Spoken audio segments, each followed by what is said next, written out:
అగ్రిగోల్డ్ భూముల కేసులో జోగి రాజీవ్ కు రిమాండ్ విధించింది ఏసీబీ కోర్టు. రాజీవ్ తో పాటు సర్వేయర్ రమేష్ కు ఈ నెల 23 వరకు రిమాండ్ విధించింది. అగ్రిగోల్డ్ భూముల లావాదేవీల కేసులో జోగి రాజీవ్ ను నిన్న ఉదయం అరెస్ట్ చేసిన ఏసీబీ అధికారులు కోర్టులో హాజరుపరిచారు. కోర్టు ఆదేశాల మేరకు విజయవాడ జైలుకు నిందితులను తరలించారు అధికారులు.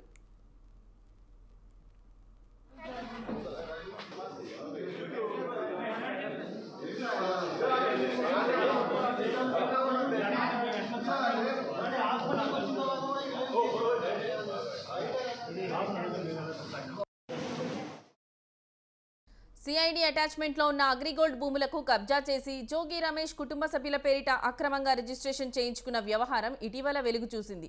దీనిపై నగర పోలీసులు ఇచ్చిన నివేదిక ఆధారంగా ఏసీబీ అధికారులు దర్యాప్తు చేసి ఈ నెల 8న కేసు నమోదు చేశారు. నిన్న తెల్లవారుజామున 5:45 గంటలకు ఏసీబీ సిఐ బృందం స్థానిక పోలీసుల సహకారంతో మాజీ మంత్రి జోగి రమేష్ ఇంటికి వెళ్లింది. ఆయన ఇంట్లో 3 గంటల పాటు సోదాలు చేసింది. అనంతరం ఏసీబీ అధికారులు కొన్ని డాక్యుమెంట్లతో పాటు జోగి రాజీవ్ ను అదుపులోకి తీసుకున్నారు. అనంతరం విజయవాడ శివారు గొల్లపూడిలోని తమ కార్యాలయానికి తీసుకెళ్లారు. వారితో పాటు జోగి రమేష్ కూడా వెళ్లారు. ఏసీబీ కార్యాలయంలో ప్రశ్నించిన అనంతరం రాజీవ్ ను అరెస్ట్ చేస్తున్నట్లు అధికారులు ప్రకటించారు. వైద్య పరీక్షల అనంతరం రాజీవ్ మండల సర్వేయర్ రమేష్ లను ఏసీబీ కోర్టులో న్యాయాధికారి ఎదుట హాజరుపరిచారు. కోర్టు ఈ నెల 23 వరకు రిమాండ్ విధించింది. దీంతో నిందితులిద్దరిని విజయవాడలోని జిల్లా కారాగారానికి తరలించారు.